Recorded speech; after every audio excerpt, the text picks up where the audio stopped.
Abra a sua Bíblia. Na carta de Paulo aos Efésios, capítulo 5.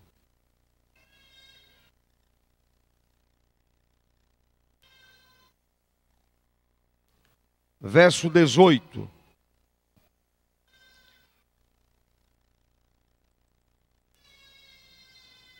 O apóstolo Paulo, a partir do verso 3 até o verso 21, Paulo fala sobre o fruto da luz e as obras das trevas. O fruto da luz e as obras das trevas. Eu quero ler o verso de número 18.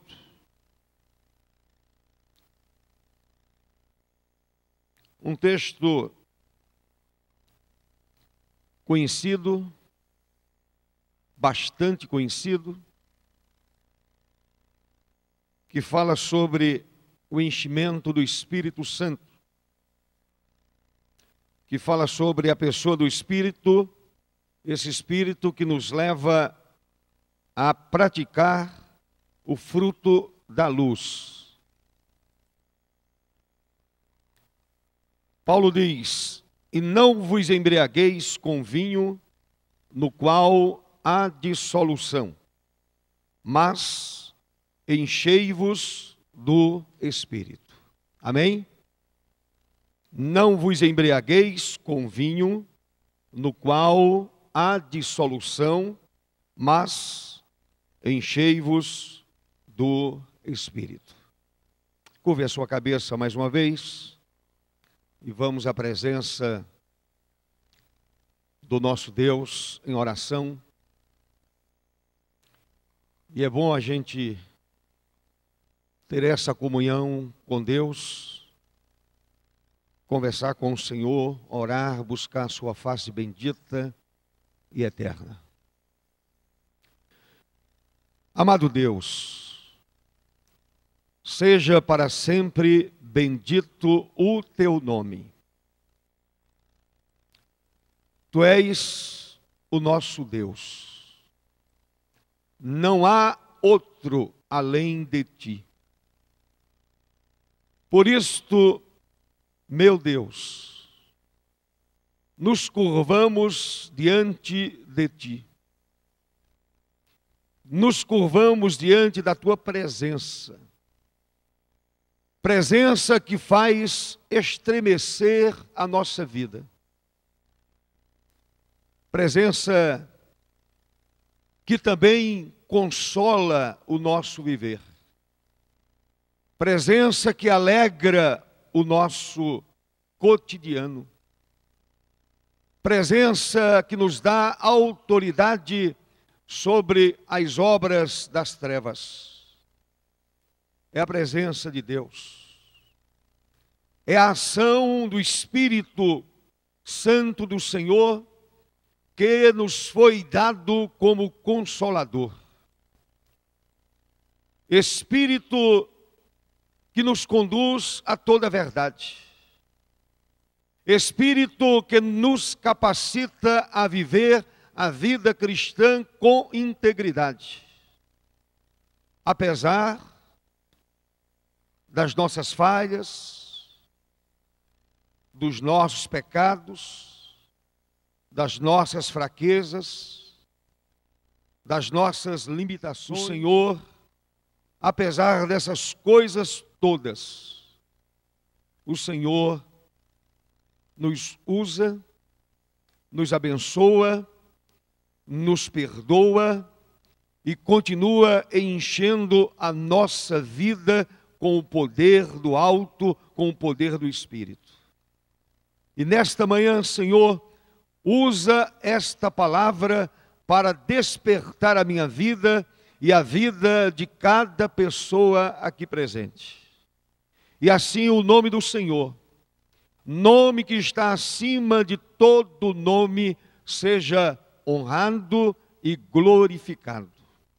É a minha oração, Senhor, que a Ti apresento, pela mediação de Cristo Jesus, o nosso bendito e eterno Salvador, e também suplicando o perdão para as minhas falhas e os meus pecados. Em nome de Jesus.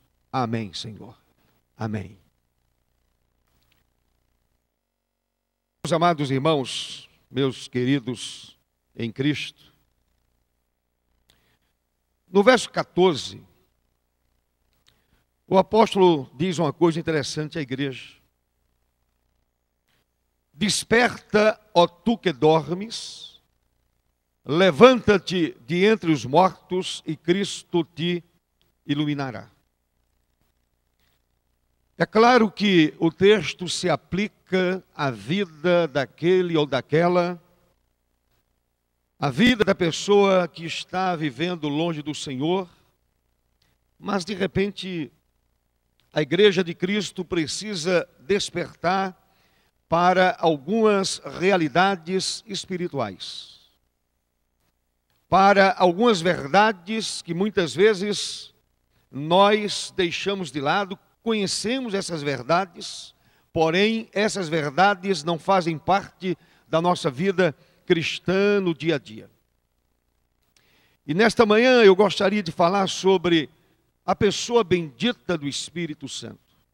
O Espírito Santo que é para nós a fonte da vida espiritual.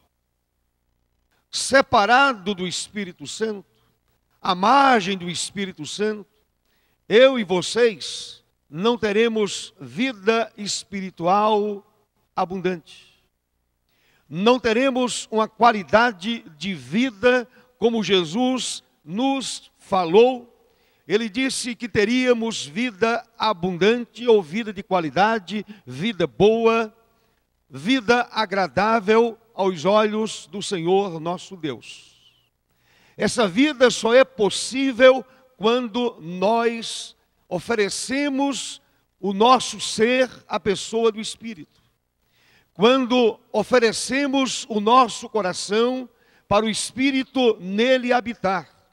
Quando permitimos que o Espírito Santo dirija totalmente a nossa vida.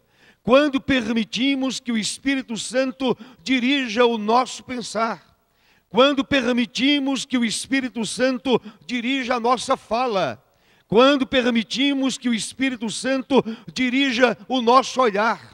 Quando permitimos, enfim, que o Espírito Santo tome a nossa vida completamente em suas mãos. É sobre a pessoa do Espírito que eu gostaria de falar, que eu quero falar nesta manhã.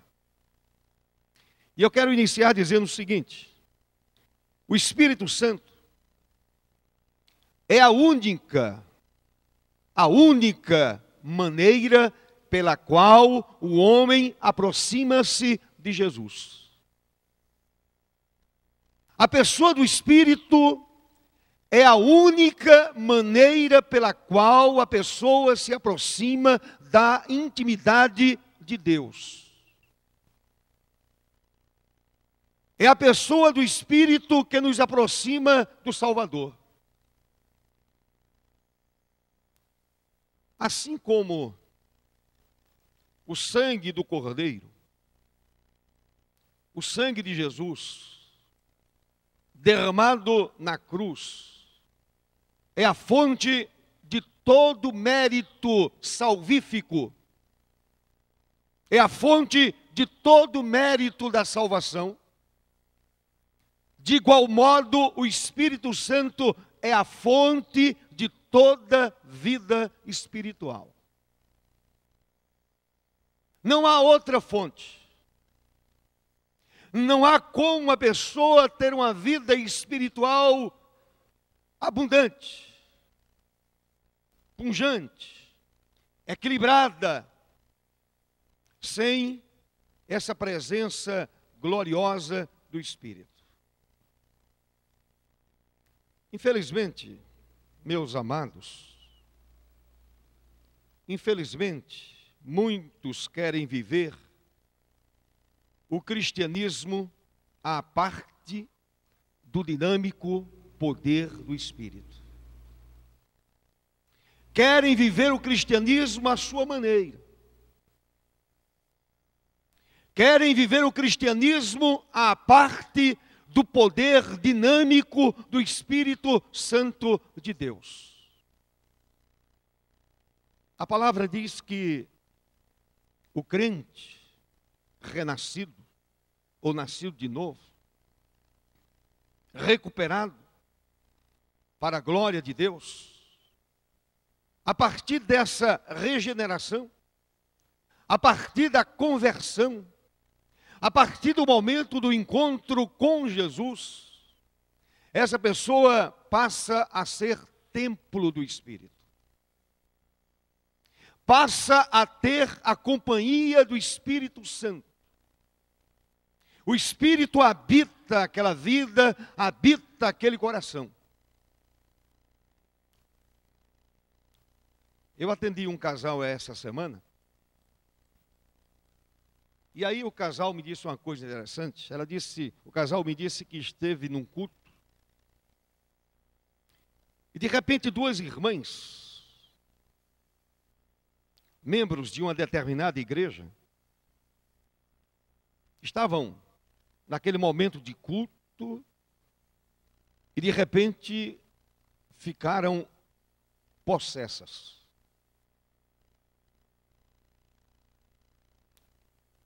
Eu disse àquele casal: impossível acontecer com um crente.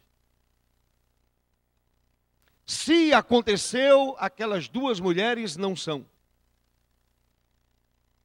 Não pertencem ao corpo de Cristo. Podem pertencer a uma igreja local, mas ainda não são de Jesus.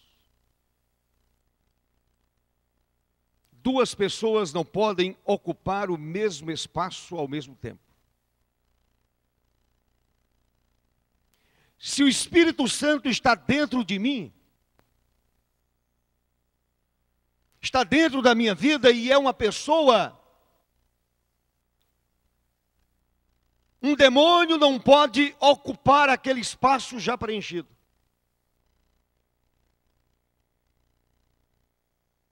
Um demônio pode até trabalhar a mente do cristão no sentido de atingi-lo com setas.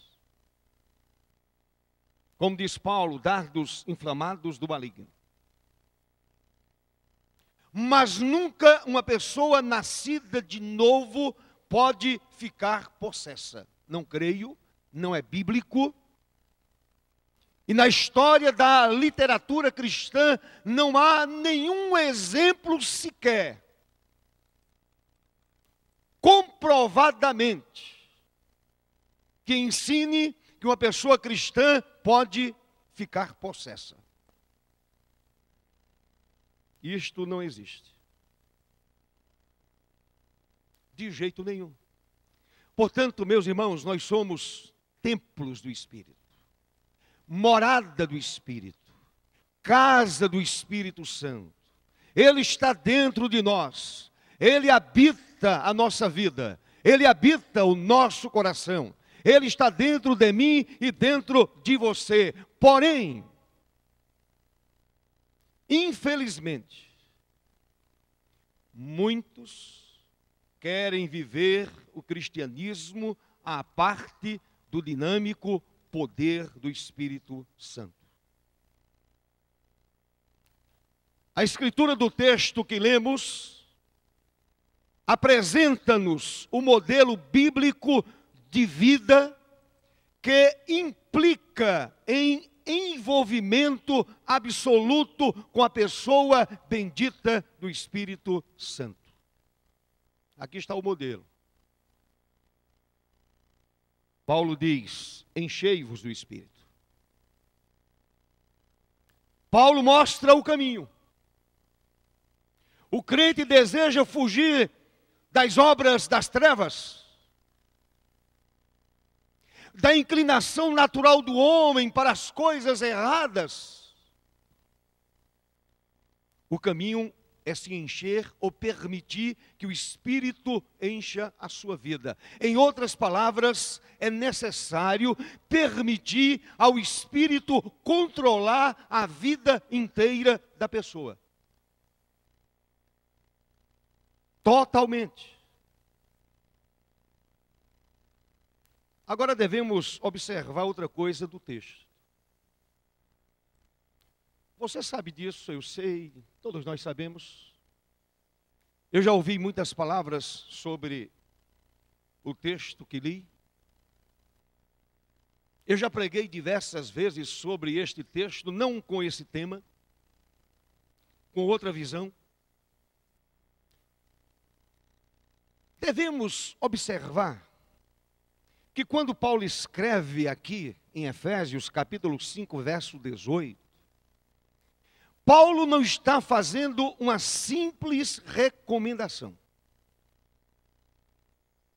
Paulo não está sugerindo o seguinte: meu querido irmão, se você tiver tempo, se você quiser, se você achar que é necessário, permita que o Espírito encha a sua vida.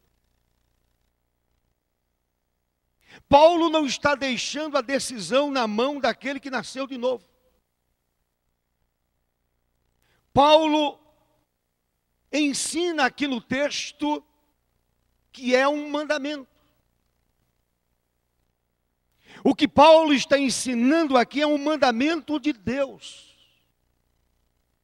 E uma vez pregando sobre este texto, eu dizia que mandamento é para ser obedecido. Mandamento não é para ser questionado, desprezado, deixado de lado. Mandamento é para ser obedecido. Obediência irrestrita àquilo que Deus determina. E aqui está um mandamento do Senhor. Paulo está dizendo à igreja: enchei-vos do Espírito.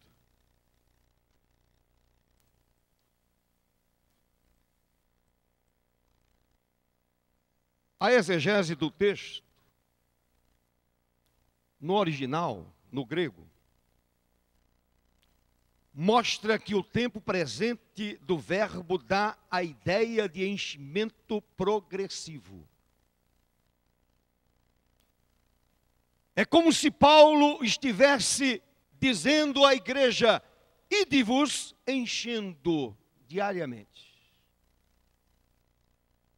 À medida que você caminha com Cristo, à medida que você anda com Jesus, à medida que você conhece o Evangelho, à medida que você anda no cristianismo, vá se enchendo do Espírito.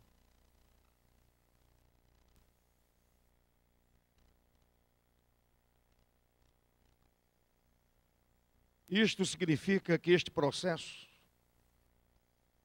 é um processo contínuo e crescente de enchimento. Contínuo e crescente. Crescendo olhando para o alto. Crescendo conhecendo mais da intimidade do Senhor. Crescendo amando ainda mais a Jesus. Crescendo, se envolvendo ainda mais com o Evangelho, ou vivendo aquilo que ensina o Evangelho.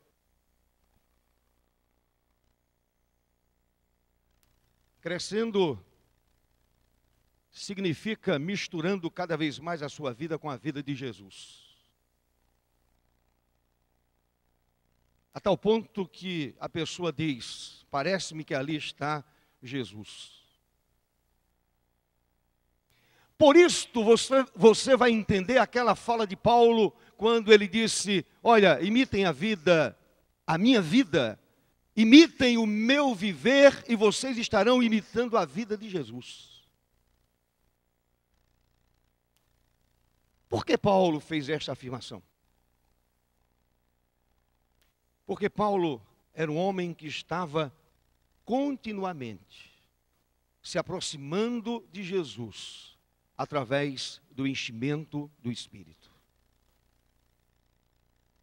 Quanto mais permitia o Espírito Santo encher a sua vida, envolver a sua vida com esse poder maravilhoso, Paulo ia se parecendo mais com Jesus. Se eu desejo me parecer com Jesus, eu preciso permitir que o Espírito encha a minha vida.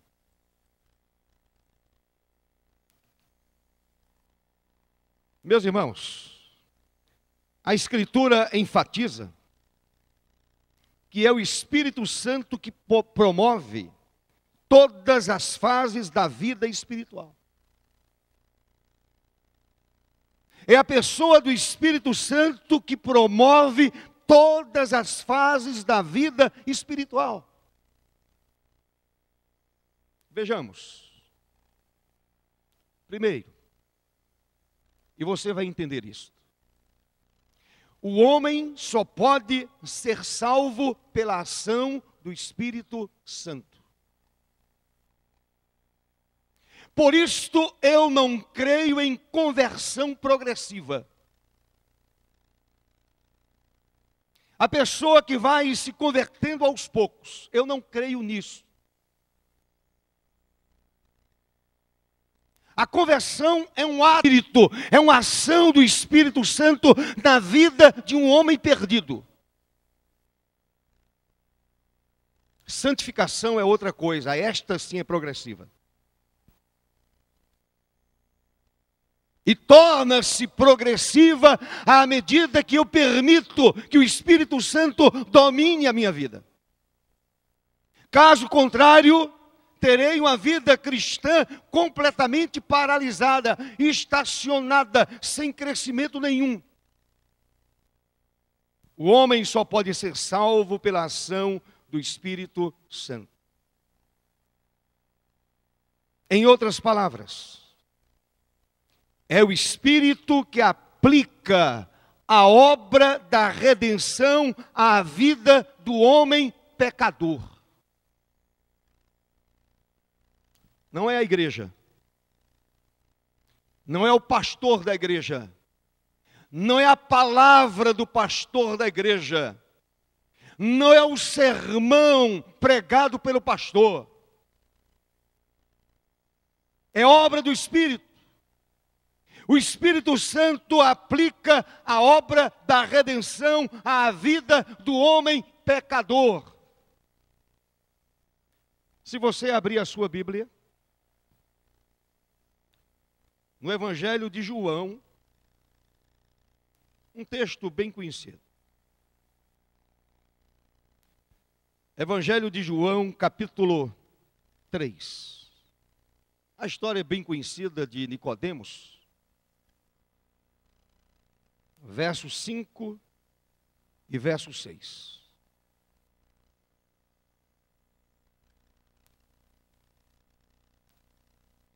Respondeu Jesus: em verdade te digo, quem não nascer da água e do Espírito não pode entrar no reino de Deus. Verso 6. O que é nascido da carne é carne, e o que é nascido do homem é do homem. O nascimento natural não dá o direito da pessoa ter a convicção da salvação. E o que é nascido do Espírito é Espírito. Se você voltar para o capítulo 1 de João, verso 13, está escrito assim: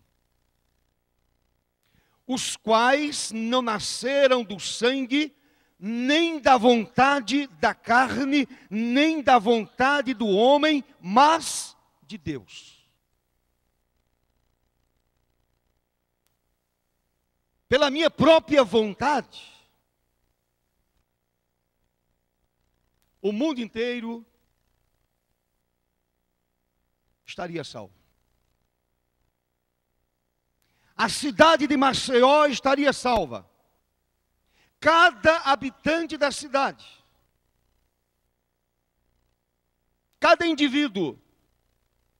Mas o texto aqui nos diz: os quais não nasceram do sangue, nem da vontade da carne, nem da vontade do homem, mas de Deus. Qual é a conclusão? A salvação, segundo a Escritura, é obra absoluta do Senhor. Pois a Bíblia afirma que o homem está morto nos seus delitos e pecados. Se você abrir Efésios 2 ensina esta verdade bíblica, dizendo que o homem está morto nos seus delitos e pecados.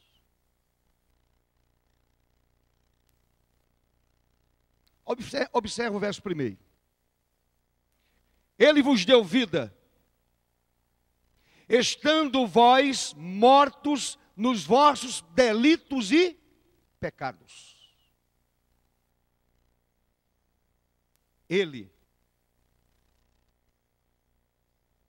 Deus, mediante a obra do Espírito Santo, aplicando a redenção no coração do homem. Tiago nos diz no verso 18 do capítulo 1, que isto é um ato soberano do Senhor. Somos salvos pela graça. Ou melhor dizendo, somos salvos quando o Espírito Santo derrama sobre nós a graça salvadora de Jesus. O homem só é salvo quando o Espírito Santo derrama sobre ele a graça salvadora de Cristo. Se isto não acontecer, essa pessoa continuará morta nos seus delitos e pecados. O verso 8 de Efésios 2 nos diz assim: porque pela graça sois salvos, mediante a fé, e isto não vem de vós, é dom de Deus, é graça do Senhor, é misericórdia do Senhor, é bondade do Senhor. E quem aplica essa graça, quem aplica essa misericórdia, quem derrama sobre nós a graça salvadora de Cristo, é a pessoa bendita do Espírito. É Ele que vem sobre nós. No Evangelho de João, capítulo 10, o Senhor diz que o Espírito Santo convence o homem do pecado, da justiça e do juízo. É obra do Espírito Santo, é trabalho dele, é função dele. O Senhor delegou ao Espírito Santo esse trabalho de derramar sobre a vida do pecador a graça salvadora de Cristo. E por esta razão, nós aqui estamos nesta manhã dizendo: nós somos salvos. Amém, meu irmão? Eu posso dizer: a minha vida está salva. Não porque eu fiz alguma coisa bondosa, a tal ponto que chamou a atenção de Deus. Não porque eu era um pecador diferente, um pecador melhorado. Não era tão ruim. Eu era tão perdido como qualquer perdido que está aí fora no mundo. Eu era tão cego espiritualmente como qualquer cego espiritual que está aí fora. Do mesmo jeito. Não havia diferença entre a minha vida e a vida de nenhum marginal. em termos espirituais. O que eu fazia e continuo fazendo é respeitar a lei estabelecida pelo homem. Não matar, não roubar.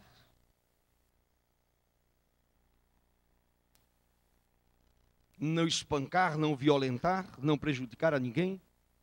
Porque a justiça está aí para reparar esses erros.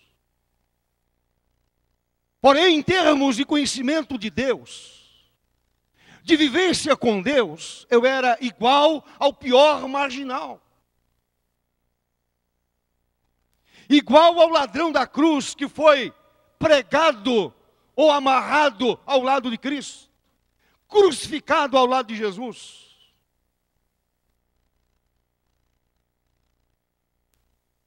Eu era igual a eles.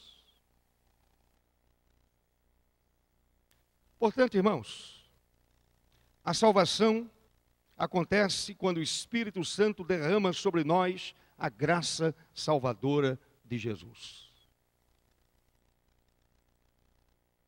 Neste momento, a sua vida é impactada. Foi neste momento que a minha vida foi impactada, porque quando o Espírito Santo derramou sobre a minha vida a graça redentora de Cristo, eu percebi que estava perdido. Eu percebi que estava indo para o inferno. Eu percebi que estava longe de Deus. Eu percebi que era pecador irrecuperável. Mas aí, o Espírito Santo de Deus veio sobre mim. Derramou a graça salvadora de Cristo sobre a minha vida. Meus olhos foram abertos. Eu enxerguei a cruz. Eu vi o meu Salvador. Eu contemplei o Cordeiro de Deus, manchado de sangue. Sangue derramado na cruz do Calvário, e naquele momento, levado a conhecer a Jesus, mediante a ação do Espírito Santo, eu me prostrei diante do Senhor e disse a Ele: a partir de agora, Tu és o meu único Deus. Eu gostaria que você entendesse isso. No próximo domingo eu quero concluir esta palavra. Estou ainda no primeiro ponto. Mas eu quero que isso fique muito claro na sua cabeça. Meu irmão, você não foi salvo porque você fez alguma coisa boa aos olhos de Deus. O profeta chega a dizer, o profeta escreveu que a nossa justiça aos olhos de Deus, diante do Senhor. Isaías diz que essa justiça humana não passa de trapo. E ele acrescenta outra coisa, ele diz que esse trapo é imundo. Então fica claro que a salvação foi obra de Deus. A salvação é obra do Senhor. A salvação foi aplicada à sua vida. A obra redentora de Cristo na cruz foi aplicada à sua vida pela ação do Espírito Santo. O Espírito o convenceu. Não é a igreja. Por que tanta gente entra e sai da igreja?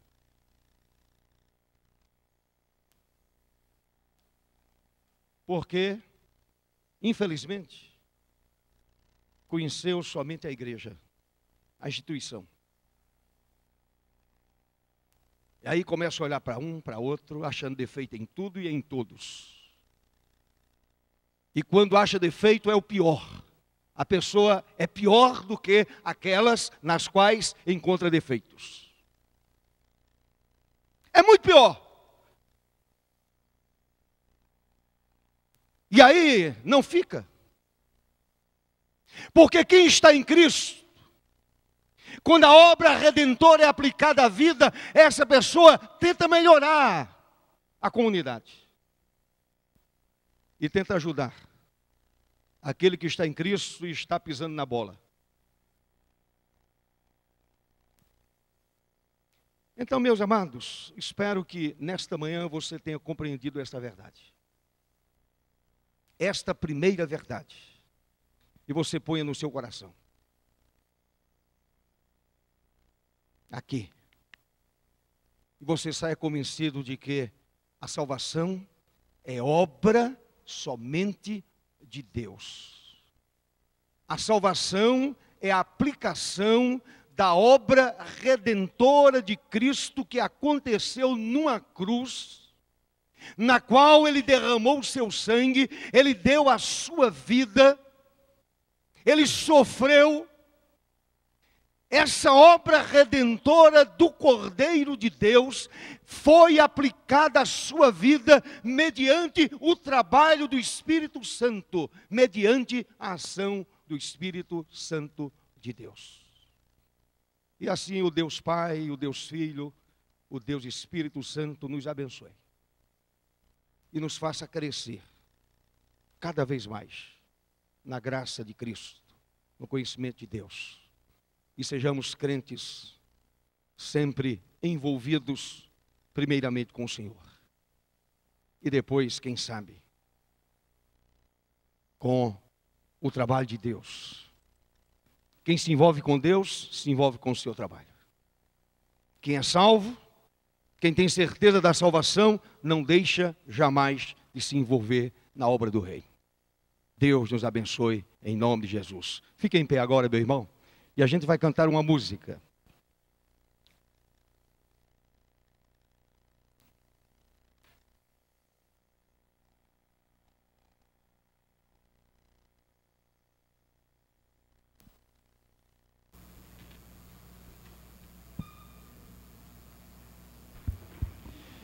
Eu queria repetir a primeira música que cantamos nesta manhã, que fala exatamente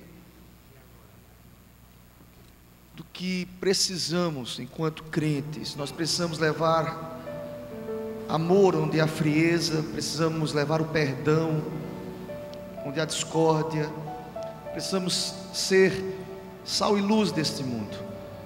E você precisa pedir isso ao Senhor, a começar de mim, Senhor Deus, não do próximo, não do irmão, não do pastor, não do presbítero. Nós precisamos também, mas a começar em mim. E a partir de mim, o avivamento começa a partir da minha vida, o enchimento do Espírito começa a partir de mim. Se eu quero ter uma igreja cheia do Espírito Santo de Deus, eu preciso ser um crente cheio do Espírito Santo de Deus. Amém, meu irmão?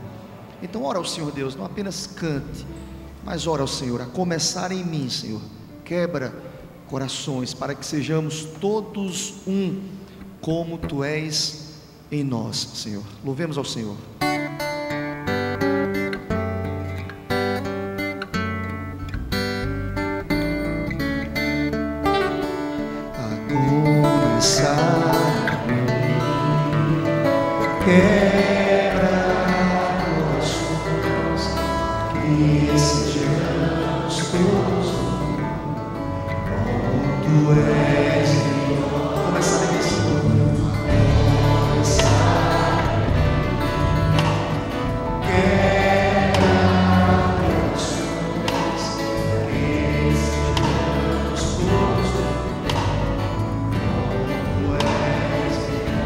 Onde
Bendito seja o Senhor, meus irmãos.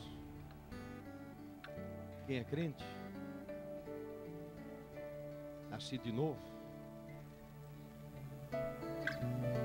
leva amor, une, não divide, junta, não separa, agrega, não desagrega. Quem está em Cristo pensa diferente, age diferente, fala de maneira diferente, se veste até de forma diferente. Quem nasceu de novo é nova criatura. As coisas antigas passaram e eis que tudo se fez novo, porque o Santo Espírito Consolador aplicou a obra redentora do Cordeiro à vida dessa pessoa. Amém? É crente agora. Eu sou crente. Perfeito? Não. Você vai encontrar em mim defeitos 1000. Agora, uma coisa você não vai encontrar em mim: dúvida nenhuma a respeito da minha salvação pessoal.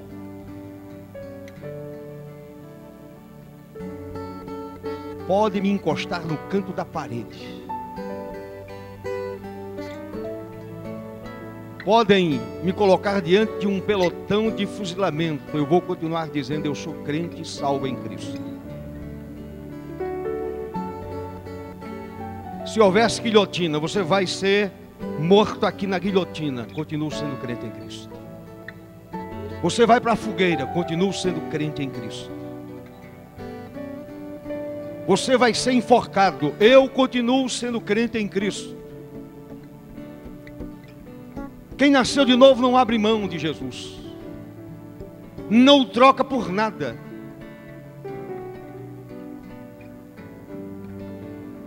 Eu espero que você tenha essa convicção. Se você tiver esta convicção, é claro, você nasceu de novo e um dia nós estaremos no céu. Amém, meu irmão? Amado Deus, muito obrigado. Muito obrigado pela tua palavra. Muito obrigado, Senhor, pela ação do Espírito em aplicar a obra da redenção na vida do homem pecador, perdido, cego, ignorante, sem vida, sem absolutamente nada. Aqui nesta manhã, muito obrigado, Senhor, porque eu estou me dirigindo a pessoas que nasceram de novo, a pessoas salvas, a pessoas rendidas a Cristo. Mas se porventura há em nosso meio pessoas que ainda não tiveram essa experiência com o Senhor, eu peço, ó Deus, que o Espírito Santo de Deus aplique a obra redentora do Senhor a essas vidas. Elas sejam salvas, convertidas, regeneradas, justificadas diante do Deus Pai Todo-Poderoso. Faz assim, Senhor, para a glória do teu nome, em nome de Jesus. Amém. Pode ser.